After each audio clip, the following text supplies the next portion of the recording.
오늘 저는 부활 이후에 예수님의 40일의 행적 세 번째로 당신이 예수님을 볼 수 없을 때라는 제목으로 말씀을 나누기 원합니다. When you cannot see Jesus. 예수님을 보지 못했을 때. 오늘 본문의 내용은 우리가 잘 아는 엠마오로 내려가는 두 사람 제자들에 대한 이야기입니다. 예수님을 볼 수 없을 때, 여러분 살다 보면요, 우리가 소중한 것을 잃어버릴 때가 있습니다. 찾았는데 어딘지 몰라. 그럴 때 굉장히 당황하잖아요. 각자에게 자기가 좋아하는 옷이 있을 것입니다. 저 또 옷 중에서 제가 몸에 또 잘 이렇게 맞고, 그 다음에 몸에 편안하고, 뭐 비싸고 싸고를 떠나서 자기 몸에 잘 맞는, 자기가 평상시에 좋아하는 옷이 있잖아요. 저에게도 정말로 너무너무 제가 좋아하는 옷이 있었습니다. 하나는 티셔츠고 또 하나는 자켓이었거든요. 두 개가 너무 좋아서 그거만 입으니까 와이프가 맨날 목사님은 그거만 입는다고 할 정도로 너무 그거 좋았어요. 그런데 3월 달에 그 입어져서 태어날 때 그 옷을 내가 입고 나왔거든요. 근데 분명히 입고 나왔는데 빨래를 했다 그러는데 없어. 그래서 있겠지. 근데 아무리 찾아도 없어요. 다 뒤져봤는데도 없어. 아직까지도 못 찾았어요. 너무 속상하더라고요. 왜냐면 그것을 사람이 자기가 좋아하는 옷이 있거든요. 그 옷을 입으면 너무 몸도 편안하고 아주 그게 있거든요, 사실은.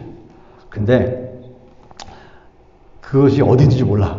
못 찾겠어. 분명히 어디 있을 텐데 못 찾겠어요. 그래서 없어. 굉장히 안타까워서 시간 나는 대로 생각날 때마다 다 뒤져보거든요. 근데 없어. 여러분 그런 경우 있지 않습니까? 분명히 어디다 뒀는데 없어. 언제 나타나겠지만 없단 말이에요. 당황하죠. 근데 사실은 이 옷 하나, 자기가 좀 아끼는 옷 하나도 이렇게 어디에 두었는지 알지 못하거나 찾지 못했을 때도 당황한데, 인생의 소중한 것을, 정말 소중한 것을 우리가 찾고 있는데 발견하지 못하고 놓치고 있다면 그것처럼 불행한 것이 없을 것입니다. 근데 그 중에 가장 큰 것이 무엇일까요? 바로 우리 신앙인들에게는 하나님의 임재를 느끼지 못하는 것입니다. 다른 사람들은 다 하나님의 임재를 느끼는 것 같은데 나는 도무지 예배 드려도 냉랭하고 뭔가 하나님의 임재를 경험하지 못하는 경우가 있지 않습니까? 분명히 하나님의 임재를 느낄 때가 있었는데 어느 순간에 그 느낌이 사라지고 그 감격이 사라져서 도무지 내가 하나님이 정말 나와 함께 있는가? 라고 하는 것이 느껴지지 않고 믿어지지 않고 발견되지 않을 때 어떻게 가장 이것이 불행할 수 있을 것입니다. 가장 속상할 수 있을 것입니다. 오늘 부활 이후에 예수님의 행적 세 번째 시간으로 엠마오로 내려가는 두 제자들에 대한 이야기를 통해서 오늘 한번 그 신앙의 도전과 은혜를 받고자 하는데, 오늘 본문의 내용은 그렇습니다. 예수님께서 십자가에 죽으셨습니다. 제자들을 포함한 모든 사람들은 다 예수님은 이제 never coming back 라고 생각했겠죠. 다시는 돌아오지 못한다 라고 생각했을 것입니다. 예수님이 돌아가시고 사흘이라는 시간이 지났어요. 제자들은 슬퍼했고 낙심했고 좌절했습니다. 하지만 예수님을 따랐던 몇 명의 여자들의 입을 통해서 예수님의 시신이 없어졌다는 얘기 들었어요. 무덤에 갔는데 예수님의 시신이 없대요. 그 얘기까지 들었어요. 도무지 무슨 일이야. 혼란스럽지요. 부활했다고 하는 상상도 못하고 시신을 누가 훔쳐갔나? 라고 생각했을 것입니다. 그리고 그 여인들의 말이 신뢰가 되지 않았을 것입니다.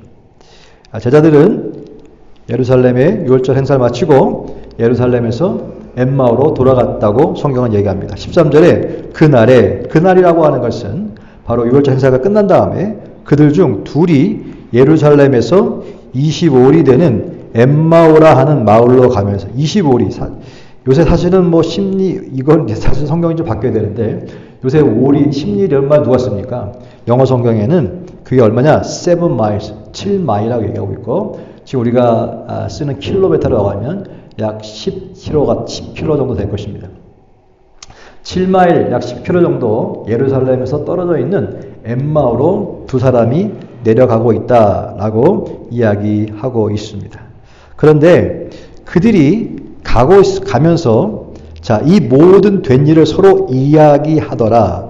서로 이야기하고 있는 중에 예수님이 갑자기 나타나셔서 같이 그들과 동행하시는데 16절에 그들의 눈이 가리워져 그인 줄 알아보지 못하거늘. 따라합시다. 눈이 가리워져 그인 줄 알아보지 못하거늘. 자, 예수님이 옆에 서서 함께 대화를 하고 있음에도 불구하고 예수님인지 알아보지 못했다라고 얘기합니다. 이게 참 아이러니하거든요.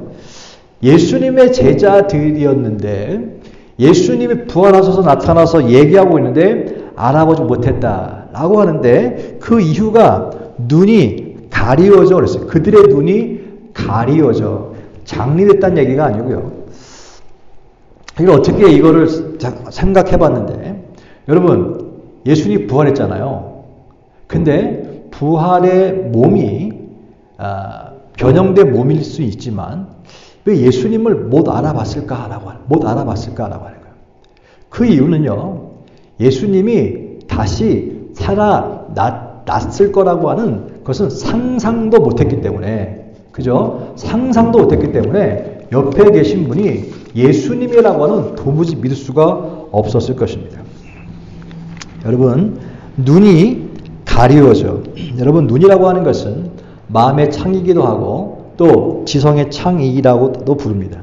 눈이 가리워졌다라고 하는 말은 마음이 가리워졌다라고 하는 말과 같은 맥락이고 마음이 닫혀있다라고 하는 말입니다. 여러분 성경을 좀 더 읽어보니까 19절에 그렇게 얘기합니다. 예수님께서 너희들 얘기하고 있는 거 들어보니까 무슨 일이냐, 무슨 얘기를 하고 있느냐 예수님이 물어봤어요. 물어봤더니 아니 이 사람아 그 예루살렘에서 지금까지 있었던 일을 당신은 못 들어봤습니까? 라고 이야기하면서 두 사람 가운데 글로바라고 하는 사람이 이야기를 합니다. 나사렛 예수라고 하는 사람이 있는데 이 사람이 자기들은 성경에 보니까 이스라엘을 속량할 사람으로 생각했는데 대제사장과 관리들이 사형 판결에 넘겨 주어 십자가에 못 박았다라고 얘기하면서 19절에 보니까 나사렛 예수는 그는 하나님과 모든 백성 앞에서 말과 일에 능하신 선지자이거늘. 따라합시다. 선지자이거늘. 여러분 두 사람 제자 가운데는요. 예수님은 메시아가 아니었어요. 그리스도가 아니었습니다. 그들은 고백하기를 그는 선지자였다. 선지자는 사람이에요. 선지자는 사람입니다. 사람 중에 특별한 하나님의 선택을 받은 사람이에요. 그러나 예수 그리스도는 하나님의 아들이고 예수 그리스도는 메시아였는데 자들이 생각할 때 메시아는 자기들을 구원해야 되는데 십자가에서 돌아가서 죽었다고 하는 그 사실, 십자가에서 처형된 것을 보고 그들은 예수님은 메시아가 아니구나. 우리를 구원할 메시아인 줄 알았는데 베드로도 성경 받았을 때는 주는 그리스도시요 살아계신 하나님의 아들입니다라고 고백했지만 십자가에 달려 돌아가셨을 때 그 고백은 사라졌지 않습니까? 그런 줄 알았지. 그런 줄 알았는데 십자가에서 죽는 걸 보니까 내가 생각한 것이 아니라 그냥 선지자였구나. 선지자. 그냥 세례 요한같이 조금 좀 난 사람이었구나 라고 생각했다는 것입니다. 그들의 생각에는 하나님의 아들이 아니었어. 내가 생각한 만큼 그렇게 강력한 능력 있는 사람이 아니었어 라고 생각했다는 것이죠. 여러분 왜 그럴까요? 이걸 생각해보면 우리 현실에서 이렇게 적용해 본다면 예수님이 죽지 않았으면 예수님 십자가에서 달려 돌아가지 않았다고 한다면 그러면 당연히 이들은 계속해서 예수님을 메시아로 믿었을 것입니다. 근데 예수님이 죽었다라고 하는 그 사건으로 인해서 예수님은 더 이상 하나님의 아들이 아니고 메시아가 아니고 그리스도가 아니었다는 것입니다. 마찬가지로 우리들의 삶 가운데도 어떤 큰 일을 겪거나 내가 생각하지 않는 일을 겪거나 어려운 일을 경험하게 될 때에 우리도 이 두 제자들처럼 분명히 예수님이 계심에도 불구하고 우리의 마음 가운데 예수님이 보이지 않을 수 있다는 것입니다. 여러분, 눈이 가려져서 마음의 희망이 사라지고 닫혀졌기 때문에 예수님이 안 보인다는 것입니다.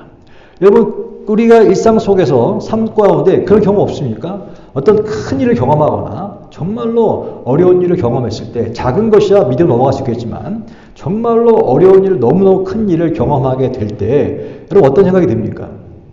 하나님이 계시긴 한가? 은혜가 있을 때 평범할 때는요. 당연히 하나님 계시고요. 평범할 때는 하나님 은혜를 주시고요. 그 다음에 문제가 없습니다. 근데 정말로 엄청난 삶의 위기를 만나고 고난의 회오리에 들어가게 한복판에 들어가게 되어지면 마음 가운데 어떤 마음이 듭니까? 처음에는 하나님 살아계셔 라고 이야기할지 모르지만 정말로 그 속에 어떤 마음이 드냐면 두 제자들처럼 어떤 마음이 되면 희망이 사라지게 되어지면 불안이 들어오잖아요. 그럼 어떤 마음이 들면 하나님이 정말 살아계신가? 하나님 정말 살아계신가?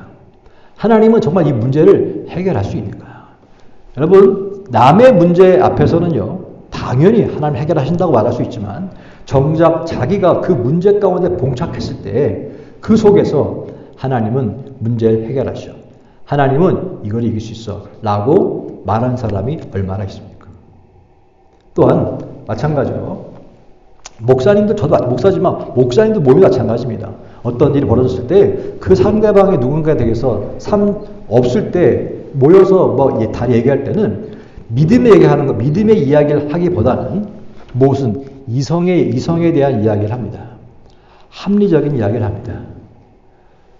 함께 모였을 때는 믿음의 말을 하지만 그 사람이 없이 따로 모였을 때는요, 그 사람에 대해서 합리적인 말을 하고 이성의 말을 하게 되어 있습니다. 믿음의 말이 아니에요.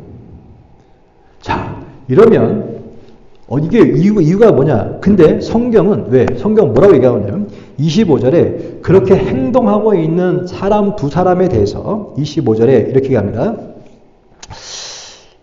이르시되 미련하고 선지자들이 말한 모든 것을 마음에 더디 믿는 자들이여. 따라합시다. 마음에 더디 믿는 자들이여.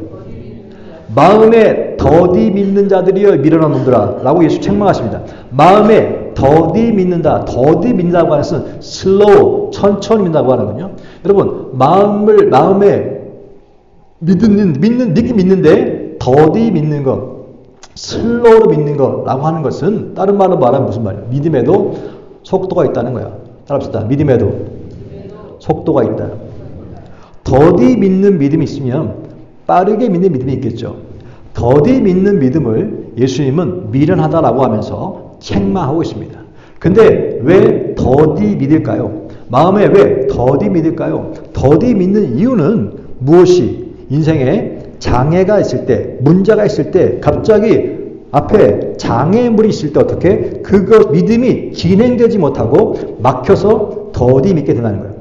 지금 제자들 가운데는요, 예수님과 함께 있을 때 오병이의 기적을 일으키고 바다의 풍랑을 잠잠하게 하고 그 다음에 귀신을 쫓아내며 이런 어마어마한 앞에 이 장애물이 없을 때는요, 저들은요 정말 예수님은 주는 그리스도시요 살아계신 하나님의 아들입니다 라고 믿으면서 그 믿음을 쭉쭉쭉 나갔을 거예요. 아마 거칠 것이 없습니다. 그런데 예수님이 죽었다, 십자가에서 죽은 그 순간부터 사라져버렸잖아요. 예수님 사라져버렸어요. 사흘 동안 사라져버렸어요. 더 이상 희망이 없는 거예요. 그래서 예수님이 돌아가시니까 자기들도 아무것도 아닌 거예요. 그러다 보니까 어떻게 했습니까?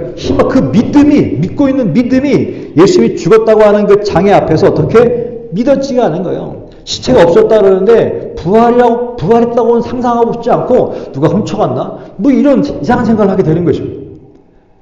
마음의 믿음이 더디 믿게 되는 것은 바로 왜 그러냐? 장애가 있기 때문에. 여러분 우리가 은혜가 충만하고 뭐 하나님께서 우리 삶 가운데 기적을 행하시고 막 역사가 있으면 그냥 믿음이 그냥 축축축 나올 거 아닙니까? 거치게 뭐가 있어요 사실은. 그런데 삶 가운데 고난이 많이 있고 어려움이 많이 있고 힘들게 많이 있으면 그 장애물 때문에 그 믿음이 어떻게 더 강해지기는커녕 오히려 그 믿음이 어떻게 느려진다는 거예요. 그 장애물 때문에 더디 믿긴다는 거예요. 그 이유가 있어요, 이유가. 그런데 성경은 예수님이 뭐라 했어요? 그것을 책망하고 있다는 거예요. 왜 더디 믿느냐라고 얘기하는 거예요. 야고보서 1장 2절에서 4절까지 보면요. 내 형제들아 너희가 여러 가지 시험을 당하거든 온전히 기쁘게 여겨라. 따라합시다. 온전히 기쁘게 여겨라. 여러 가지 시험을 당하거든, 시험을 당하거든, 시험이 있으면요, 어떻게, 그 믿음은요, 더디게 돼 있어요. 시험이라고 하는 것이 장애가 딱 있기 때문에, 앞을 막고 있기 때문에, 이 믿음이 전진할 수가 없어요. 더디게 돼 있어요. 그런데, 성경 뭐라 했어요? 온전히 기쁘게 여겨라 했어요.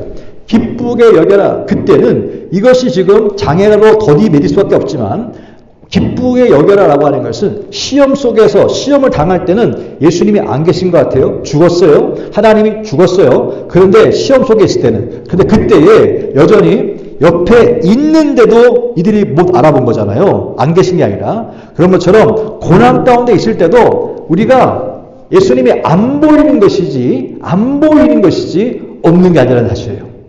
여전히 예수 그리스도는 어제나 오늘 영부터 동일하시고 임마누엘로 우리가 함께 있는 것을 믿게 되서 주님 축복합니다. 계시는데 안 보여. 왜? 왜 안 보일까요? 마음이 닫혔기 때문에. 마음이 닫혔다고 하는 것은 말입니까? 소망이 없기 때문에. 앞이 깜깜하기 때문에 어떻게 예수님이 안 보인다고 얘기하고 있는 거예요.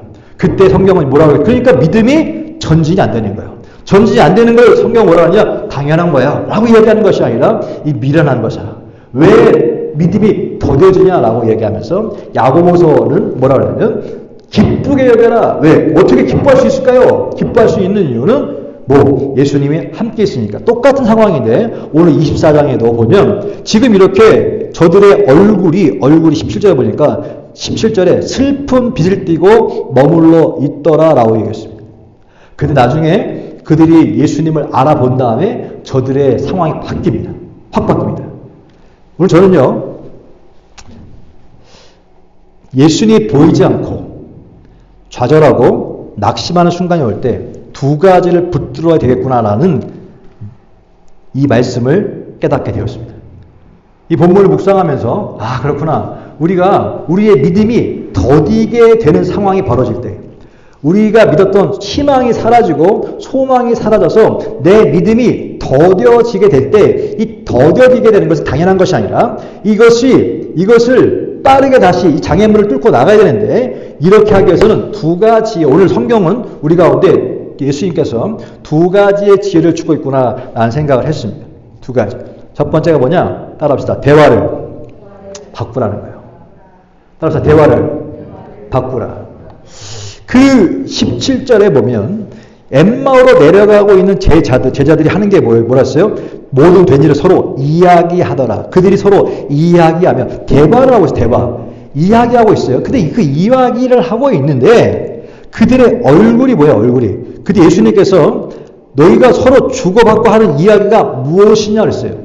너희들이 그렇게 얘기를 하고 있는데 그 이야기가 무엇이냐고 물어봤을 때 제자들이 17절에 보니까 두 사람의 슬픈 빛을 띠고 머물러 서더라. 따라서 슬픈 빛을 띠고 자 슬픈 빛을 띠고 머물러 섰더라 라고 이야기합니다. 그러면서 이제 얘기를 하는 것이죠. 18절부터 쭉 24절까지 내용이 바로 왜 이렇게 누가 슬프냐면 우리가 정말로 우리의 성령할 자로 여겼던 예수님이 십자가에서 대제사장과 관리들이 십자가에서 사형을 시켜버렸어요. 그거 당신 몰라? 온 동네가 다 아는 건데? 라고 이야기하면서 예수님의 죽음에 대한 이야기를 했습니다.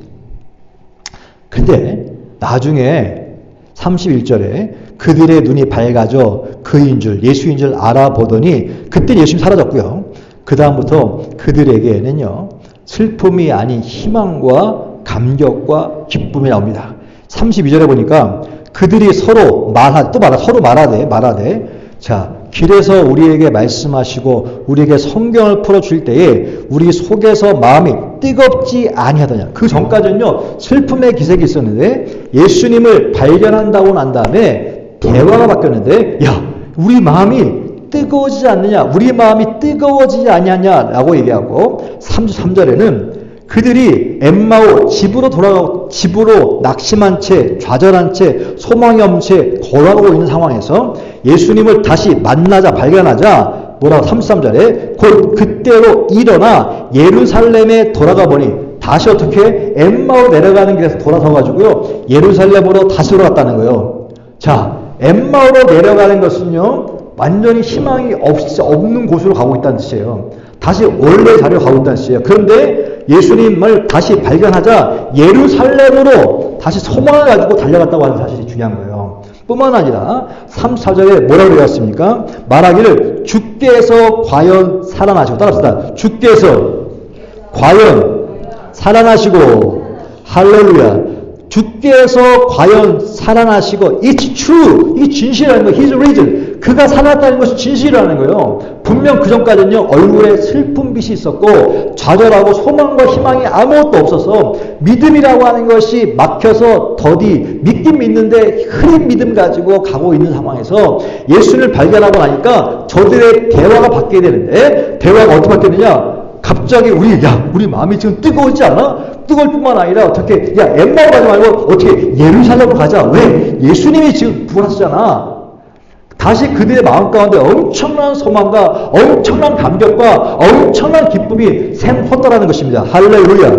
그래서 35절에 보니까 두 사람도 길에서 된 일과 예수께서 떡을 떼심으로 자기들에게 알려진 것을 말하더라. 같이 가가지고 거기서 다시 어떻게 낙심하고 좌절하고 소망 없이 슬픈 기색이 아니라 같이 만나서 나도 그 예수님 봤어라고 하면서 흥분하며 그 부활하신 예수님을 증거하더라는 것입니다. 할렐루야. 이렇게 우리 인생 가운데 사단은 우리 가운데 어둠을 가져가 와요. 죽음의 그림을 가지고 와요. 그때에 우리들의 반응이 무엇이냐? 대화를 바꾸라는 거예요. 예수님이 보이지 않죠. 절망 때문에. 그 상황 가운데 집중하니까 무슨 예수님이 보입니까? 예수님이 안 보입니다. 안 보이니까 믿음도 더뎌지고 믿음도 무뎌지게 돼 있어요. 근데 그때에 예수님이 그러고 안 보이지만 그럼에도 불구하고 나와 함께 있다는 것을 믿게 되는 순간에, 믿어지고 믿고 붙잡게 되는 순간에 대화가 바뀌게 된다는 거예요. 대화가. 어떻게 바뀌느냐? 어두움과 죽음의 빛이 아니라 생명과 소망과 긍정의 생각으로 고백되고 있다는 사실입니다. 그러므로 바꿔 말하면 우리들의 대화를 보면 먼저 대화가 입술의 고백이 바뀌어지면 예수님이 이 사람이 지금 예수님과 함께 있는가, 예수님 보이는가, 예수님 보이지 않는가 어떻게 구별할 수 있습니까? 그것은요 그들의 입술의 고백을 들어보면 이 사람이 예수님과 함께 있구나, 예수님 함께 계지 않구나 라는 것이 보인다는 사실입니다. 예수님과 함께 있는 것을 자기가 증명하지 않아도 사람의 입술의 고백만 들어봐도 그 사람의 고백이 긍정적이고 창조적이고 적극적이고 소망적이고 기쁨이 충만하다고 하면 당연히 그 사람은 예수님이 보이고 있는 것이고 함께 있는 것입니다. 근데 그 사람의 입술의 고백이 이성적이고 고백이 원망적이고 불평적이라고 한다면 그 사람은 지금 예수님이 보이지 않기 때문에 그렇다고 하는 사실이죠. 그러므로 먼저 대화를 바꾸는 것이 중요합니다. 저와 여러분의 대화가 어떻습니까? 여러분은 입술의 고백을 어떤 고백을 하고 있습니까? 여러분의 배우자는 하루 종일 어떤 고백을 더 많이 하고 있습니까? 그 고백을 보면 그 사람이 부활한 예수님을 만났느냐 만나지 않았느냐를 볼 수 있다고 하는 사실입니다. 그렇게 되는 것이죠. 사람이 화재가 나잖아요. 화재가 나면 불에 타서 사람들이 죽지만 그 사실은 불에 타서 죽는 것이 아니고, 제 친구가 소방관에 있었는데 화재 현장 가면 사람이 불에 타 죽잖아요. 근데 불에 타기 전에 그 불이 일어나면 그 불에서 나타난 그 이산화탄소 가스 있잖아요. 가스로 일기해서 먼저 질식한대요. 가스로 질식한 다음에 죽는 거랍니다. 불에서 죽는 것이 아니라 질식을 먼저 했기 때문에 죽는 거랍니다. 이게 무슨 말이냐? 영적이 원리 똑같습니다. 어떤 사건이 있을 때 그 사건 때문에 주는 것이 아니라 그 사건에 대한 염려와 걱정이라고 하는 이 영적인 가스 때문에 주는 거예요, 사실은. 그 걱정과 염려와 두려움이 잡히니까 그때 주는 거예요. 여러분 보세요. 평상시에는 다 멀쩡해요. 근데 어떤 상황을 들었을 때, 어떤 이야기를 들었을 때 그것이 내 마음속에 그것이 문제가 아니라 그것으로 인해서 내 마음에 걱정과 염려가 들어오기 때문에 그것 때문에 주는 거예요. 영적인 가스예요. 그것 때문에 주는 거예요, 사실. 여러분, 이 어떤 사건, 이 팩트 때문에 주는 것이 아니에요. 여러분, 팩트에 죽는다고 한다면 다 죽어야 되는데 꼭 그런 게 아니잖아요. 성경 그래서 너는 마음에 근심하지 말라, 염려하지 말라라고 하는 거예요. 기도 대신에 뭘 하고요? 기도하라고 얘기하는 것입니다.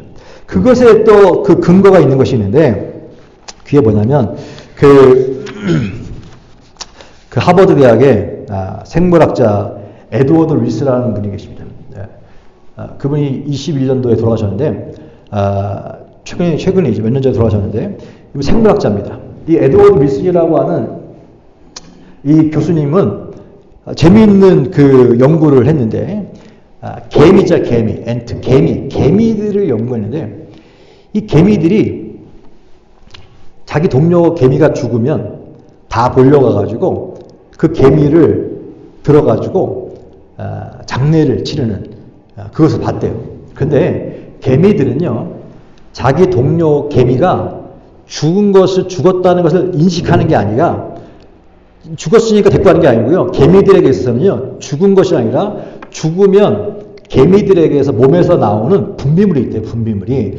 그 분비물이 뭐냐면 올레산이라고 하는 거예요. 올레산이라고 하는 그것이 산이 나온답니다.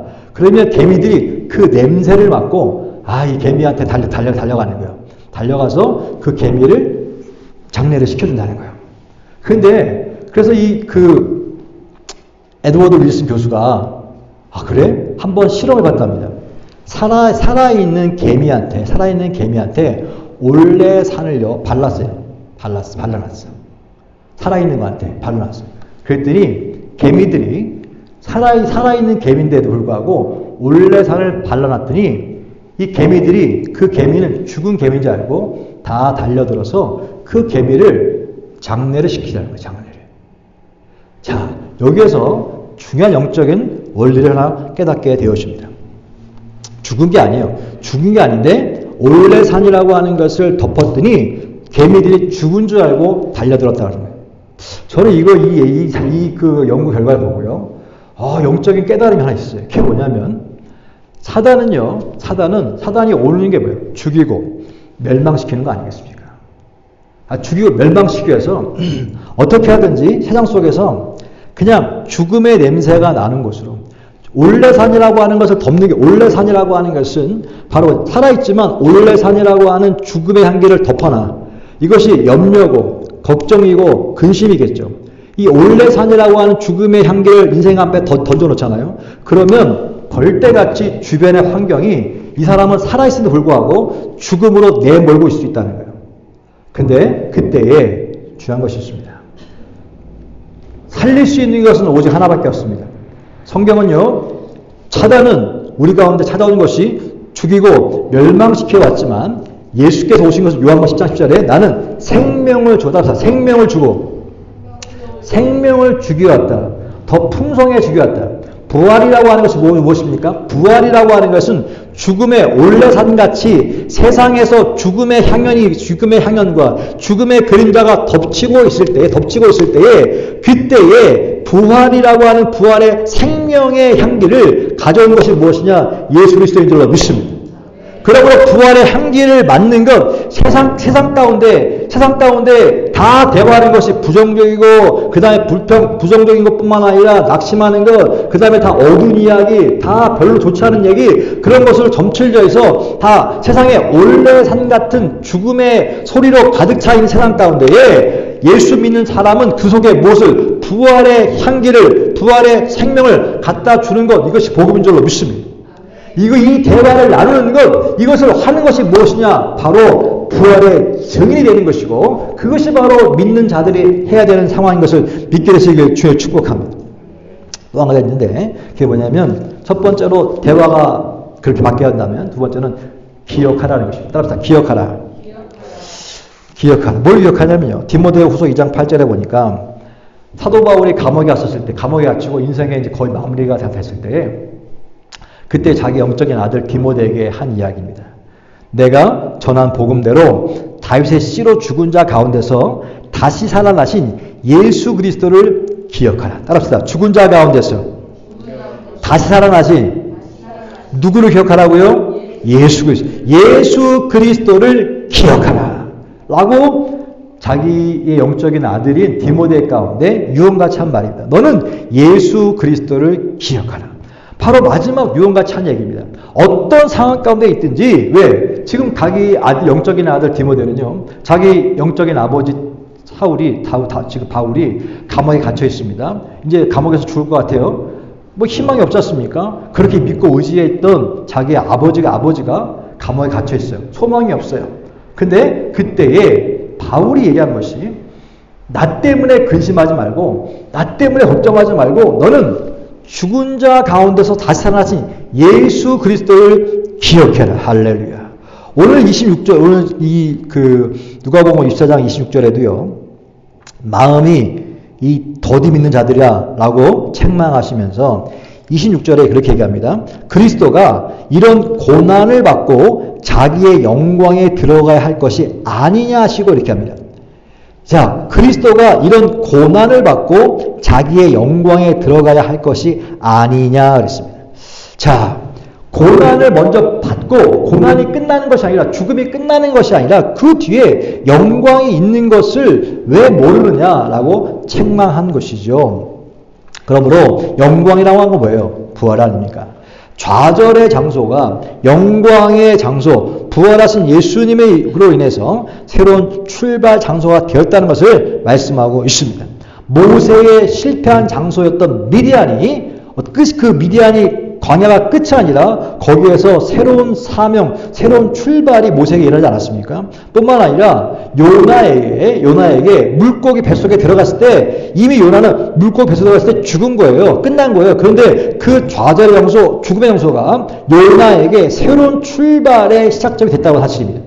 예수님이 십자가에 돌아갔을 때는 죽음의 장소요, 끝남의 장소였지만, 거기는요, 예수님이 이 땅 가운데, 인류 역사 가운데 인생의 모든 인생의 죄악들을 다 청산하시고 죄에서 해방시키며 종에서 자녀로 바꾸시는 새로운 출발이었다는 사실을 저와 여러분 믿게 해주실 줄로 주의 축복합니다. 그러므로 성경에서는 고난과 영광이라고 하는 것 두 가지를 얘기하면서, 고난은 좌절의 장소를 말하거든요. 좌절의 장소는 그 다음에 끝나는 것이 아니라 거기는 영광이라고 하는 새로운 출발의 장소라고 하는 것이, 성경은 다 그것을 가리키고 있는 것입니다. 모세를 통하여서도, 그 다음에 또 요나를 통하여서도, 예수도 마찬가지고. 그러므로 저와 여러분 가운데 어떤 상황 가운데 있지, 우리의 시각이 중요한데, 성경은 믿음이 없으면 하나님을 기쁘시게 할 수 없다고 했는데, 하나님을 기쁘게 할 수 있는 것은 믿음인데, 그 믿음은 무엇이냐? 어떤 좌절 가운데, 어려움 가운데 있을 때 내 믿음이 막혀서, 이 어려움으로 인해서 막혀서 더디게 되는 상황이 벌어지게 되어지면 예수님이 안 보이기 때문이요, 우리에 대해 신앙이 약해지기 때문인데, 이때에 여기에 머물지 말고 넌 어떻게 해? 이것은 끝이 아니라 새로운 출발, 내 인생에 하나님께 나를 다루시는 새로운 출발점이라고 하는 믿음의 소망이 필요한 사실입니다. 이거를 기억하라는 거예요. 이걸 기억하라고 하는 것입니다. 톰 행크스가 주연한 캐스트 어웨이라고 하는 영화가 있는데, 거기에 보면, 이게 간단하게 얘기한다면, 그 캐스트 어웨이라고 하는 그 영화에서 주인공 톰 행크스가 자기가 뭐였냐면, 그 페덱스 그걸 하는 사람이에요. 직원이에요. 그러니까 페덱스니까 항상 딜리버리 하는 거 아닙니까? 시간이 중요해요. 아주 분초, 엄청나게 중요하고요. 빨리 배달하는 게 되게 중요해요. 정확한 배달. 그래서 이 톰 행크스는요, 거기서 열심히 잘 배달하고 적정하게 다 하는 것들에 집중했어요. 근데 어느 날 비행기 타고 그 딜리버리를 가고 있는데, 그 비행기가 추락해가지고 남태평양에 떨어져가지고 갑자기 무인도에 들어가게 됩니다. 무인도에 들어갔더니 더 이상 그렇게 분초를 다툴 필요도 없어지고, 그 다음에 더 이상 딜리버리가 필요 없어져 버린 거예요. 그러니까 무인도에서 해야 될 게 뭐가 있겠습니까? 자기 인생을 돌아보게 되어져요. 그렇게 분주하고 바쁘게 사람들 막 막 닥치면서 막 시간을 맞추고 막 딜리 이런 것들이 아무 의미 없어져 버린 거예요. 무인도에서 톰 행크스는요, 자기의 인생을 돌아봅니다. 그러면서 인생에 소중한 것이 무엇이냐. 그 무인도에서도 중요한 것이 있었죠. 음식도 중요하고요. 먹는 것도 중요합니다. 옷도 중요합니다. 그리고 뿐만 아니라 내가 지금 먹고 이거 입지만 또 내 얘기를 감정을 토해낼 친구도 필요했어요. 다 필요하죠. 근데 거기서 가장 중요한 것을 깨닫게 되는데 거기서 뭐냐면 자기가 사랑하는 여인이 있었거든요. 근데 나오면서 사랑하는 여인의 조그만 이렇게 사진.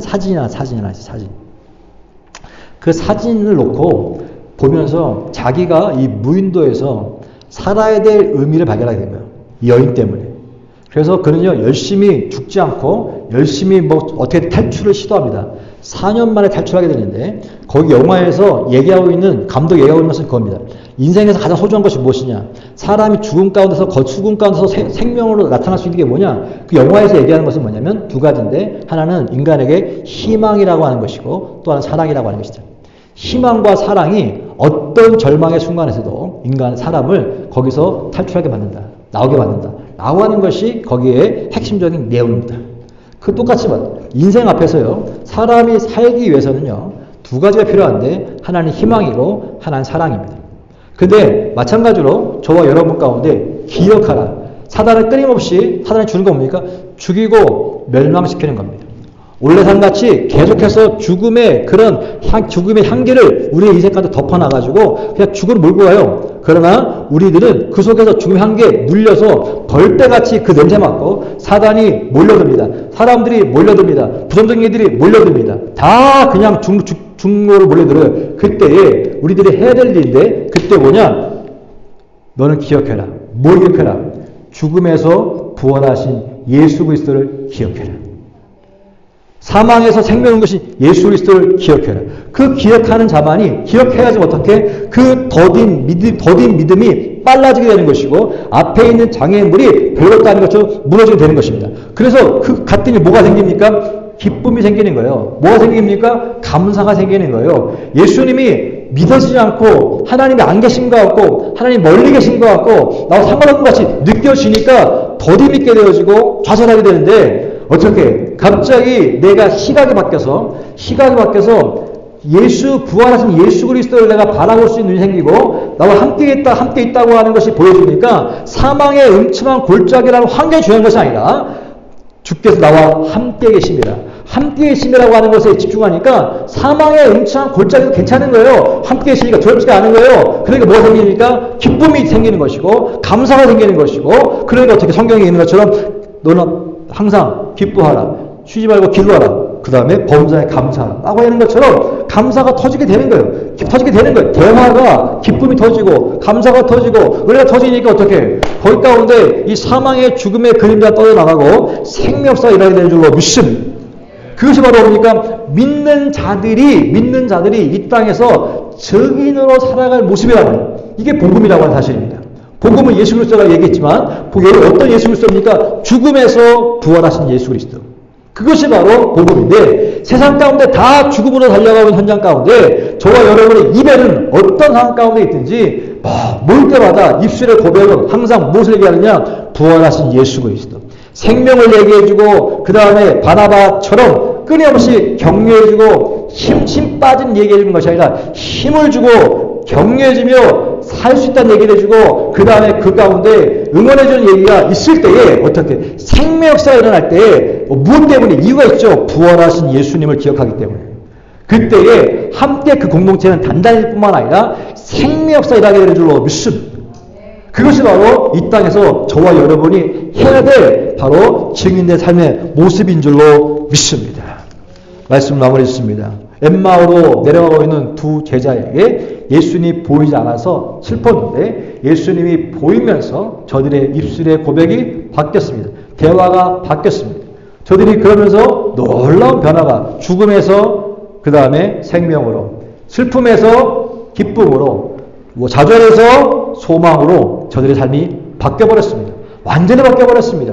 이것을 얘기하면서 믿음이 더딘 믿음의 장애물이 다 물러져 나가고 믿음이 다시 한번 속도를 내기 시작한 것을 보게 됩니다. 여러분 믿음에도 속도가 있음을 기억하십시오. 여러분의 믿음을 속도를 자꾸 막게 하고 더디게 가는 자꾸 공사들이 있어요. 공사도 있어.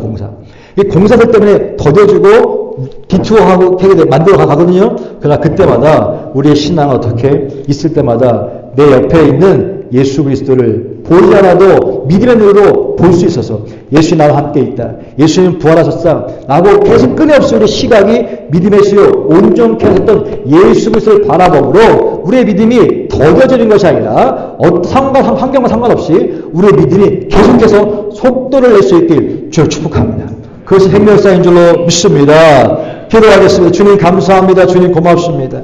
내 하나님 아버지, 오늘 말씀을 나누었습니다. 주께서 예수님의 죽음과 함께 저들의 희망도 죽었고 소망도 죽었고 기도 죽었습니다. 하나님의 삶 가운데 환경으로 인해서 희망이 죽고 소망이 죽을 때가 있습니다. 하나님 그때 예수님께서 믿음이 더디게 믿는 자들이여 라고 책망했던 소리를 듣습니다. 하나님 환경과 상관없이 다시 한번 믿음의 눈이 열려서 마음의 문이 열려서 다시 한번 소망과 희망을 회복함으로 말미암아 하나님 우리의 대화가 바뀌어지게 도와주시고 살아계신 예수님을 기억함으로 말미암아 하나님 좌절에서 희망으로 죽음에서 생명으로 원망과 불평에서 감상으로 바뀌어지는 놀라운 인생의 터닝포인트가 일어나게 도와 주옵소서. 좌절의 현장이 새로운 출발점이라고 하는 사실을 기억하게 도와 주셔서 우리의 인식의 변화가 일어나게 도와주시고 사고의 전환이 일어날 수 있도록 인도하여 주셔서 사망아 널 쏘는 것이 어디냐 주 앞에서 이겼다고 선포할 수 있는 복된 믿음 있게 하여 주시옵소서. 예수님의 이름으로 축복하고 기도했습니다. 아멘.